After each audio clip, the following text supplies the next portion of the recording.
에베소서 6장 7절 두 곳을 함께 보도록 하겠습니다.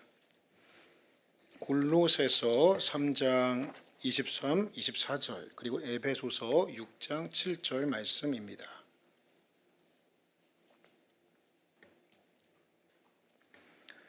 제가 23절, 성도님들 24절 그리고 에베소서 6장 7절은 우리가 다 함께 한 목소리로 합독합니다. 무슨 일을 하든지 마음을 다하여 주께 하듯 하고 사람에게 하듯 하지 말라. 이는 기업의 상을 주께 받을 줄 아나니 너희는 주 그리스도를 섬기느니라. 에베소서 6장 7절 말씀입니다. 함께 합독합니다. 기쁜 마음으로 섬기기를 주께 하듯 하고 사람들에게 하듯 하지 말라. 아멘. 요즘 뉴스를 보면 좀 마음이 무거워지는 경우가 많이 있습니다. 가만히 뉴스 내용을 보면 폭력의 일상화, 이것이 우리의 삶의 한 문화이자 모습이 된 것 같습니다. 묻지마 폭력, 참 황당하죠? 길 가고 있는데 뜬금없이 사람이 와서 무작정 폭력을 행사하는 일들. 그리고 남녀가 교제하다가 헤어지는 것은 참 자연스럽죠. 그런데 헤어짐에 그 분노를 참지 못해 데이트 폭력이라는 이름으로 심심치 않게 뉴스에 나오고 있음을 우리가 보게 됩니다. 그리고 이곳에 앉아 계신 여러분들이 경험하셨을 것 같습니다. 운전할 때는 어떻습니까? 크락션 한번 눌렀다고 그것이 화가 되어 보복 운전의 모습으로 정말 큰일 나는 일들을 우리는 한문철의 블랙박스를 통해서 많이 볼 수가 있죠. 그래서 그런지 사람들의 말도 언제부터인가 점점 더 날카로워지고 작은 오해에도 쉽게 분노에 쌓이는 모습들을 우리는 내 모습 안에 그리고 옆 사람의 모습을 통해서 어렵지 않게 보게 됩니다. 가만히 보면 그만큼 우리 사회가 예민해지고 또 마음에 아픔, 지침이 있다라는 반증이 아닌가 생각도 듭니다. 그럼에도 불구하고 감사한 것은 우리 교회는 많은 성도님들이 따뜻한 말과 그 배려하는 마음 때문에 참 은혜로운 분위기가 유지되고 있다는 것이죠. 그래서 저는 담임 목사로서 이런 모습을 보면서 참 감사하다, 하나님의 은혜다 이렇게 고백을 합니다. 그런데요, 우리가 정신 바짝 차리고 기억해야 하는 것이 있습니다. 아무리 은혜가 충만한 공동체라고 할지라도 세상의 영향력으로부터 자유로울 수 있을까요? 없을까요? 없습니다. 가만히 우리의 객관적인 시간을 분석해 보면 우리가 보내는 대부분의 시간은 이 교회라는 울타리, 믿음이라는 울타리 안에서 영향을 받기보다는 세상이라는 환경 속에 대부분의 시간을 보내게 됩니다. 그러면 자연스럽게 우리는 세상의 영향을 더 많이 받게 되는 것이죠. 그래서 때로는 서로에 대해서 나도 모르게 예민해질 때도 있고 때로는 거친 말이 내 입에서 먼저 나와 상대방을 아프게 하는 경우도 있다는 것이죠. 그리고 때로는 그냥 평범한 말인데 그 말이 오해가 되어서 그 상대에 대한 걷잡을 수 없는 분노로 나도 힘들고 그 사람도 힘들고 공동체도 힘들어지는 일들을 우리는 어렵지 않게 보게 된다는 것입니다. 그래서 오늘 성경 말씀은 서로가 서로를 어떻게 대해야 하는가에 대한 성경적 진리를 상기시켜 줍니다. 그 핵심 내용이 바로 오늘의 설교 제목입니다. 오늘 설교 제목 우리가 큰 소리로 함께 선포합니다. 시작.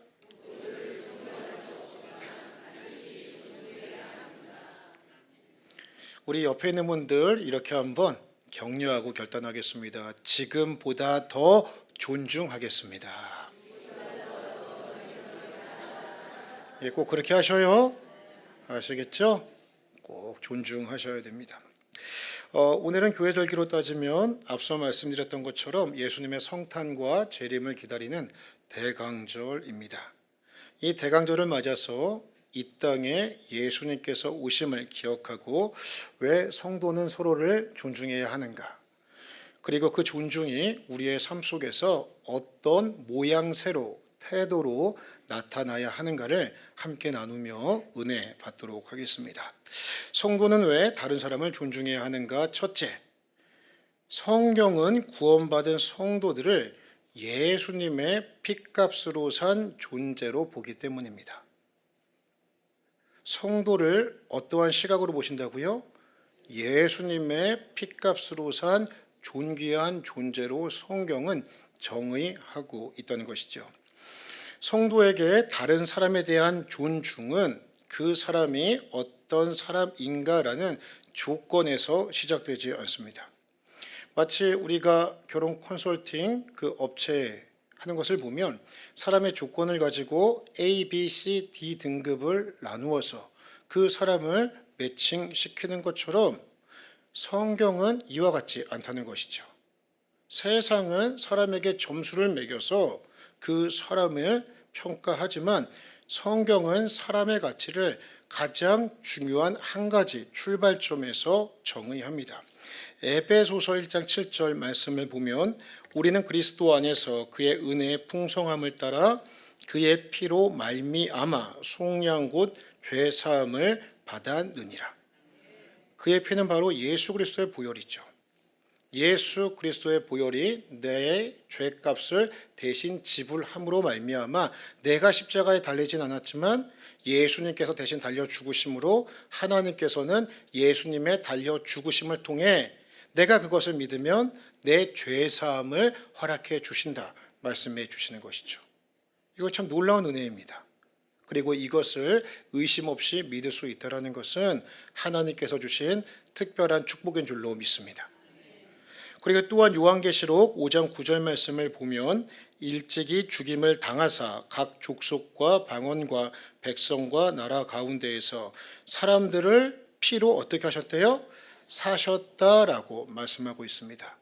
어둠의 나라 사단의 노예로 살고 있었던 비참한 우리들을 예수 그리스도의 피값을 주고 사심으로 말미암아 하나님의 자녀라는 영광된 신분, 어둠의 나라에 살던 영적 존재들을 하나님의 생명의 빛의 나라로 마치 트리가 예수님 오심으로 어둠 속에 반짝반짝 아름다운 빛을 내듯이 우리가 생명의 빛 되시는 예수 그리스도의 나라에 살 수 있는 놀라운 특권을 주셨다. 축복을 주셨다 말씀하고 있는 것이죠. 그리고 고린도전서 6장 20절 말씀은 우리가 함께 한 목소리로 읽겠습니다. 시작. 값으로 상과실이었으니 그런즉 너희 몸으로 하나님께 영광을 돌리라. 아멘. 이 세 구절 외에도 수많은 구절을 살펴보면 구원받은 성도들을 한 가지로 중요하게 정의하고 있습니다. 그것은 바로 예수님의 핏값을 주고 산 고귀한 존재다. 이 세상에 예수님의 핏값, 예수님의 생명값보다 값진 것이 어디 있겠습니까? 이 세상을 창조하신 분의 생명값, 그 놀라운 신비, 놀라운 사랑, 그것을 주고 하나님은 구원받은 자 한 사람 한 사람을 정의하시고 사셨음을 말씀하고 있는 것이죠. 그러므로 우리가 살다가 누군가를 바라보며 존중하지 못하는 마음이 들 때, 때로는 누군가를 가만히 바라보며 내 눈에 가시 같다 생각되는 그 사람을 바라볼 때 성도는 우선 이렇게 바라보아야 합니다.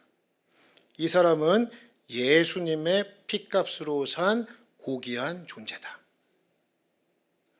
이 사람은 예수님의 핏값으로 산 고귀하고 존귀한 존재다라는 것을 먼저 기억하고 그 사람을 바라보아야 한다는 것이죠.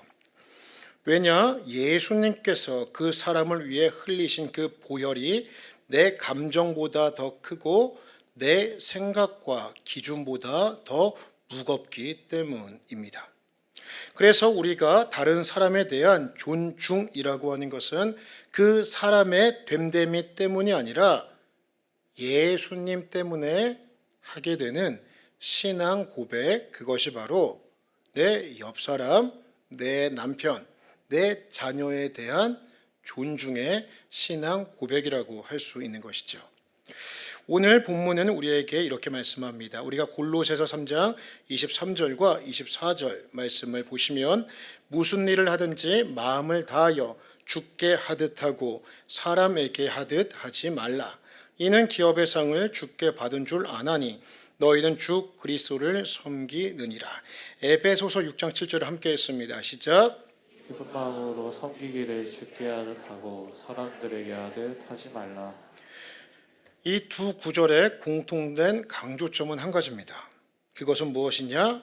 사람에게 하듯 하지 말고 주께 하듯 하라. 사람에게 하듯 하지 말고 주께 하듯 옆 사람을 대하라. 즉 상대방에 대한 존중은 그 사람 됨됨이 때문이 아니라 예수님 때문에 그 사람을 존중하는 것인 줄로 믿으시기를 축복합니다. 이 시간 내 아내, 내 남편, 내 자녀, 그리고 내 옆 사람, 우리 성도들이 예수님께서 핏값을 주고 사신 존귀한 사람임을 다시 깨닫고 주께 하듯 옆 사람을 존중하심으로 예수님의 칭찬을 받는 우리 모두 되기를 주의 이름으로 축원합니다. 둘째로 성도는 왜 다른 사람을 존중해야 하는가? 존중은 하나님의 형상, 즉 인간에 대한 가장 기본적인 예의, 매너이기 때문이죠.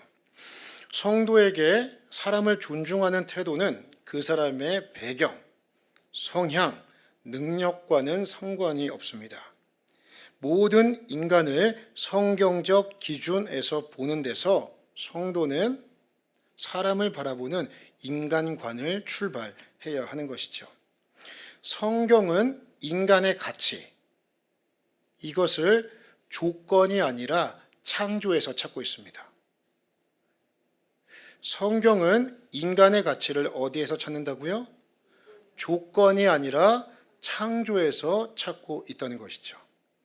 우리는 이 기준에서 바르게 출발해야 됩니다. 창세기 1장 27절 말씀을 보면 모든 인간은 하나님의 형상대로 지음을 받은 특별하고 존귀한 존재임을 말씀하고 있습니다. 우리가 이 말씀을 큰 소리로 함께 읽겠습니다. 시작. 하나님이 자기 형상 곧 하나님의 형상대로 사람을 창조하시되 남자와 여자를 창조하시고. 아멘.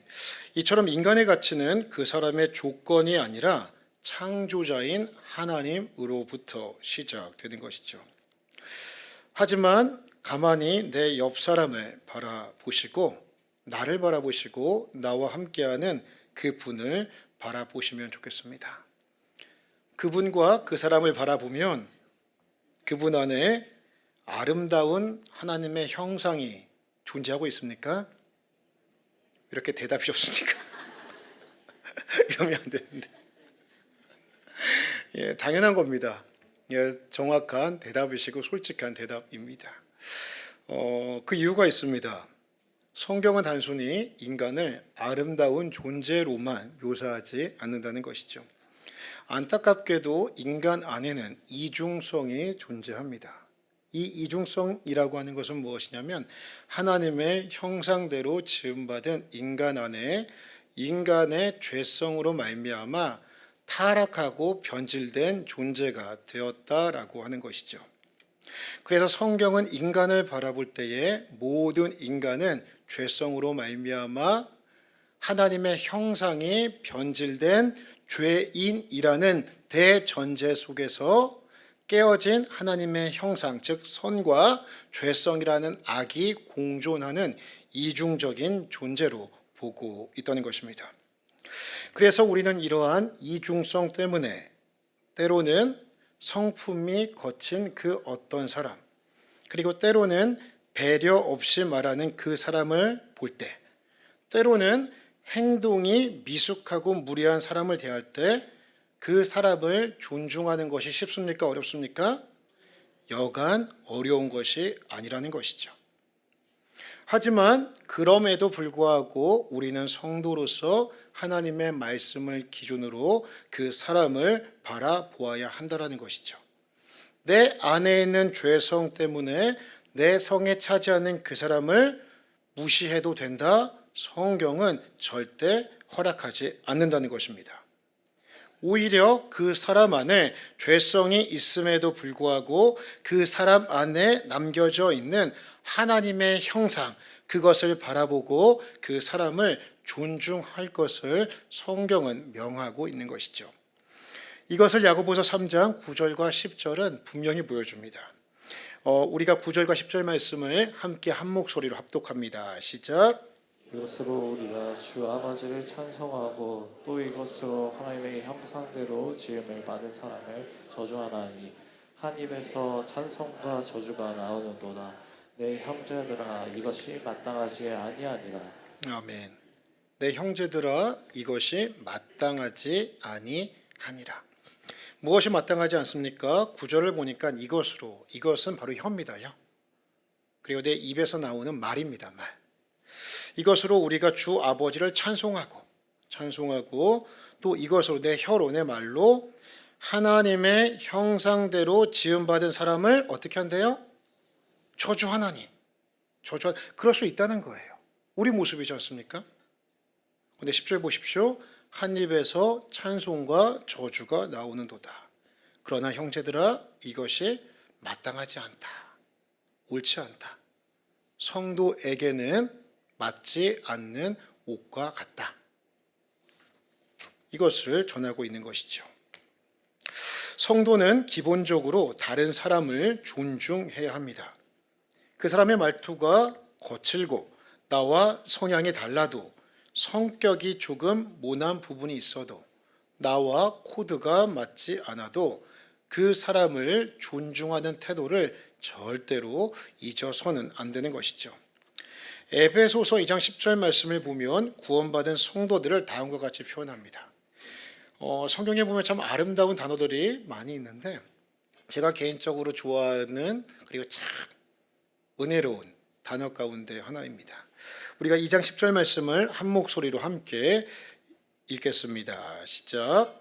우리는 그가 만드신 나라 그리스도 예수 안에서 선한 일을 위하여 지으심을 받은 자니 이 일은 하나님이 전에 예비하사 우리로 그 가운데서 행하게 하려 하심이니라. 아멘. 우리는 그가 만드신 바라. 성삼위 하나님께서 심사숙고 끝에 만드신 존재. 그것이 바로 구원받은 성도들이라 말씀하고 있습니다. 여기서 그가 만드신 바라라는 이 성경의 헬라어 원문을 보면 이 단어를 포이에마라는 헬라어 단어를 쓰게 됩니다. 이 포이에마라는 헬라어 단어는 예술가가 만든 작품, 걸작품을 의미하죠. 그래서 마스터피스라고 해석이 되기도 합니다. 영어 성경 가운데 ESV는 이 만드신 바라라는 단어를 워크맨십이라고 그렇게 표현을 하고 있죠. 이것은 장인이 각고의 노력 끝에 한 땀 한 땀 공들여 만든 작품을 의미하는 단어입니다. 이렇게 구원받은 자녀들을 예수님의 생명을 주고 하나님의 온갖 마음을 다하여 만드셨다. 성경은 포이에마라는 단어를 통해 성도의 정체성을 분명히 정의하고 있는 것이죠. 우리 성도님들 예술 작품 볼 때 이거 내 스타일 아니다. 그래서 그 작품의 가치를 함부로 깎아내릴 수 있겠습니까? 내가 피카소의 작품을 봤는데 나는 이런 입체파의 작품들은 나는 별로 내 스타일 아니야. 이거 형편없는 작품이네. 이렇게 폄하할 수 있겠습니까? 그거 조금 답답한 일이죠. 절대 그럴 수가 없습니다. 비록 내 취향과 맞지는 않지만 그 작가의 특별한 의도와 숨결이 숨겨진 작품으로 그 작품을 대하고 바라봐야 하는 것이죠. 그래서 우리가 어떤 예술가의 작품에 대해 기본적인 예의를 갖추듯 그 사람에게 기본적인 존중을 베푸는 것은 당연한 예의요 매너라고 할 수가 있습니다. 이 시간 오늘 말씀을 기억하며 서로를 하나님의 포이에마로 인정하며 축복하면 좋겠습니다. 제 말 잘 듣고 서로 축복하셔야 됩니다. 하나님의 걸작품이셨네요. 몰라봬서 죄송합니다. 하나님의 걸작품이셨네요. 몰라봬서 죄송합니다. 예, 하나님의 걸작품입니다. 포이에마세요. 예, 참 아름답다, 멋지다. 바라봐 주셔야 돼요. 그리고 조금 내 뜻과 달라요. 내 눈과는 기준과는 달라요. 그러면 주님의 뜻이 있겠지. 이렇게 넓은 마음으로 바라봐 주셔야 된다는 거죠. 그리고 또 하나 우리가 축복해야 됩니다. 내가 예수님의 피값으로 그리고 하나님의 형상으로 그리고 또 하나님의 포이에마라는 그러한 정체성을 옆 사람에게 선포했다면 나는 어떤 존재예요? 나도 동일하게 하나님의 포이에마가 되는 것이죠. 그래서요, 이 시간 나 스스로를 향해서도 인정하고 격려하시면 좋겠습니다. 잘 듣고 격려하셔요. 내가 하나님의 걸작품이었구나. 이렇게 하셔요.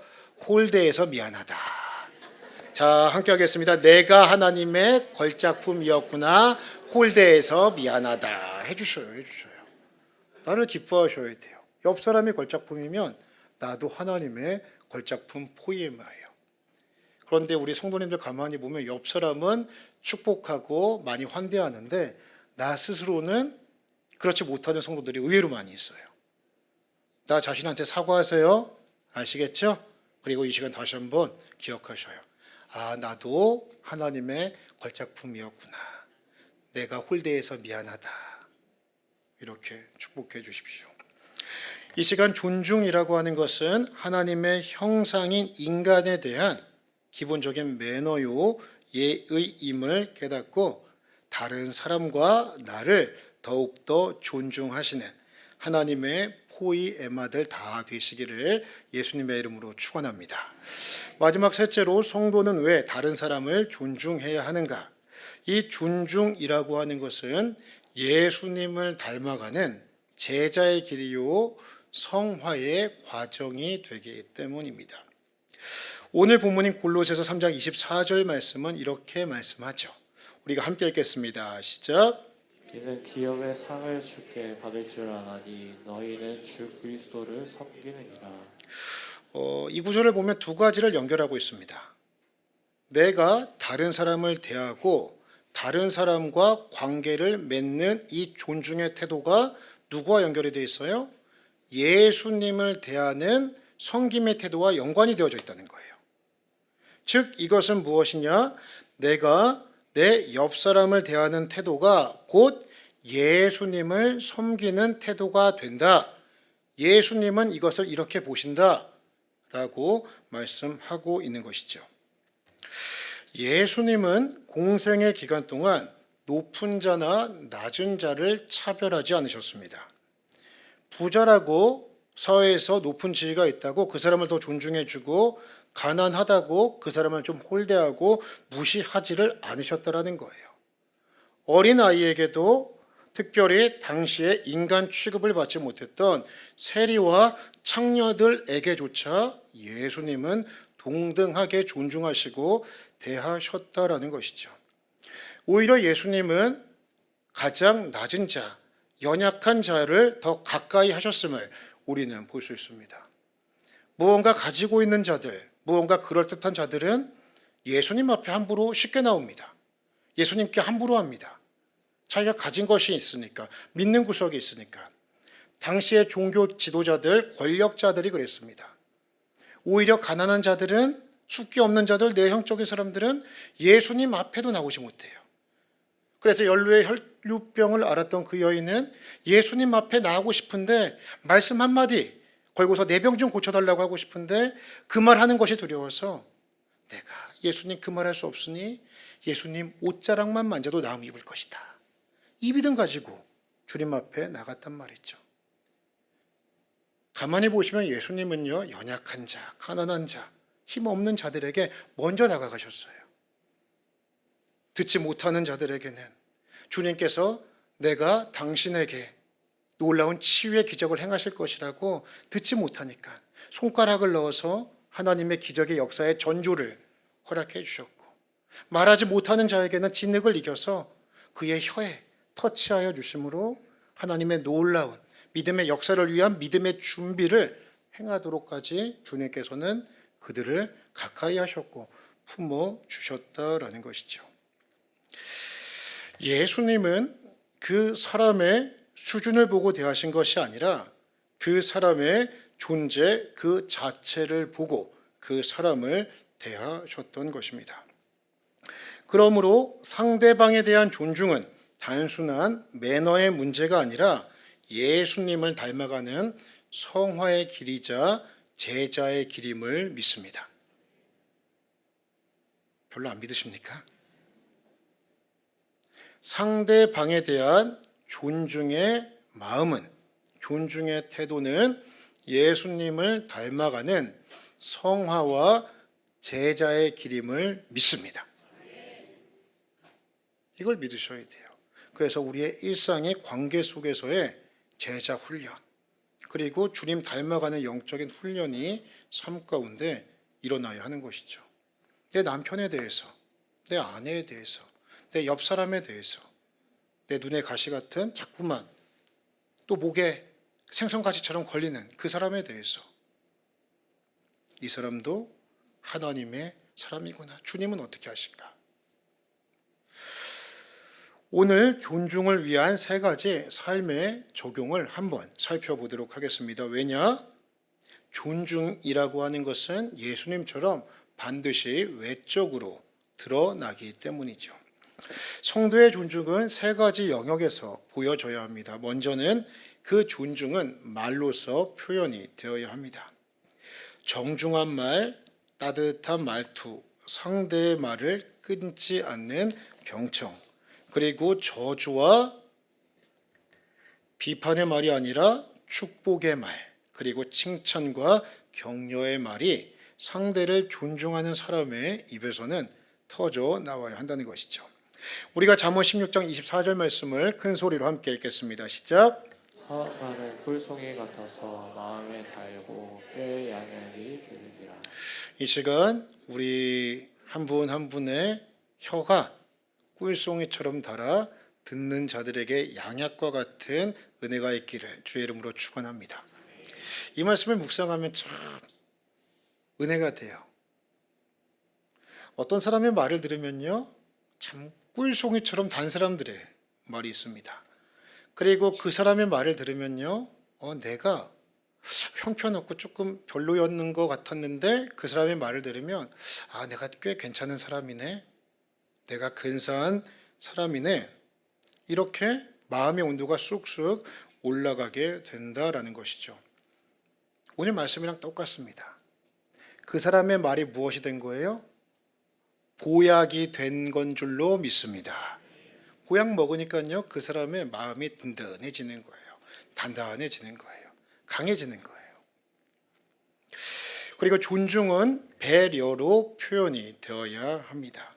이 배려는 먼저 조금 상대방에게 양보하는 마음, 그리고 상대의 상황을 헤아리는 세심함, 그리고 내가 조금 손해 봐도 괜찮다 결단하는 마음, 다른 사람을 섬기는 구체적인 모습이 존중이라고 하는 배려의 모습으로 나타나야 하는 것이죠.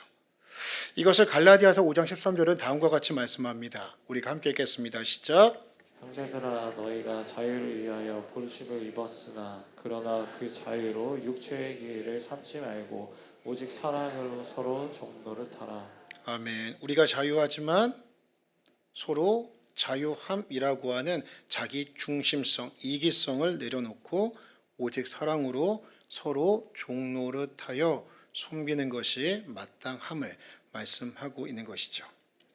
그래서 배려라고 하는 것은 이런 의미가 있습니다. 상대방에 대한 배려는 이런 메시지를 전하는 거예요. 당신은 하나님의 사람입니다. 당신은 하나님의 존귀한 자녀입니다. 라는 것이 상대방에게 행하는 말과 그리고 배려의 존중 속에서 메시지가 전해진다는 것이죠. 그리고 마지막 세 번째로 존중은 표현으로도 나타납니다. 내 표정으로도 표현이 된다라는 거예요. 이 사진 보시면은 너무 좋죠. 그렇죠? 제가 참 좋아하는 성화 가운데 하나예요. 예수님 어떻게 웃으셨을까? 작가의 상상력으로 기도하는 가운데 그린 거죠. 예수님 이렇게 호탕하셨을 것 같다. 예수님은 언제나 환대의 얼굴로 사람을 품으셨습니다. 우리의 표정을 통해서도 복음의 문이 열리게 되는 것이죠. 부드러운 눈빛, 따뜻한 미소, 그리고 상대방을 말만이 아니라 표정으로도 인정하는 모습, 그리고 상대를 만났을 때 그 사람을 환대하고 반기는 모습조차 우리는 존중의 모습으로 상대방에게 표현할 수 있다는 것입니다. 옆 사람의 얼굴 예수님과 같은 표정으로 바라봐 주시기를 부탁드립니다. 아이고, 예. 표정들이 환하십니다. 너무 좋습니다. 이렇게 한번 축복하시죠. 성도님의 얼굴을 뵈니 예수님을 뵌 듯합니다. 예. 표정 하나가요 관계를 바꿔요. 부부간에, 자녀를 향해서, 내 옆 사람에 대해서. 이 표정 하나가 관계를 바꾸고 가정을 살리고 교회를 새롭게 함을 믿습니다. 이제 말씀을 맺으면서요, 오늘 이 한 가지 꼭 기억하셔야 합니다. 성도는 모든 사람을 존경하면 좋은데 그럴 수는 없습니다. 하지만 성도는 누구나 존중할 수는 있습니다. 다시 한번 말씀드립니다. 성도는 모두를 존경할 수는 없습니다. 하지만 모두를 존중할 수는 있습니다. 왜냐하면 상대방에 대한 존중은 그 사람이 자격이 있어서가 아니라 오늘 말씀처럼 예수님 때문에 행하는 순종이요 우리의 신앙 고백이 되기 때문이죠. 오늘 우리는 대강절을 맞았습니다. 예수님은 높고 높은 하늘 보좌를 버리시고 가장 낮은 자리인 이 땅에 인간의 육신을 입고 왕궁이 아니라 말 구유에 누이셨습니다. 이러한 예수님의 성탄 자체가 인간에 대한 존중의 선언입니다. 왜냐하면 인간이 추하고 타락했음에도 불구하고 인간이 하나님을 거역하고 서로를 상처 입히는 이중적인 존재임에도 불구하고 그 인간들을 포기하지 않으시고 우리를 존귀히 여기시기 위해 이 땅에 오셨기 때문입니다. 이 예수님의 성탄은 오늘 우리에게 다음과 같이 말씀하십니다. 너는 내가 직접 찾아올 만큼 존귀한 존재다. 이것을 우리에게 말씀하고 있다는 것이죠. 이 아름다운 대강절에 예수님께서 나를 찾아오신 그 존귀한 사랑 기억하며 우리도 이렇게 기도하고 고백하면 좋겠습니다. 큰 소리로 함께 고백합니다. 시작.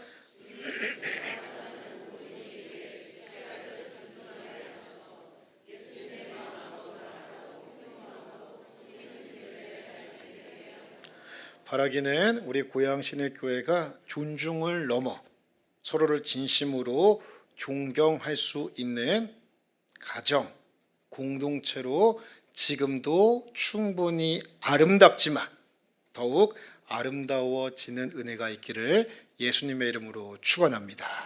이 시간 우리 함께 찬양하며 나가도록 하겠습니다. 예수 닮기를 오늘 말씀 생각하시면서 또 이 찬양 고백하기를 원합니다.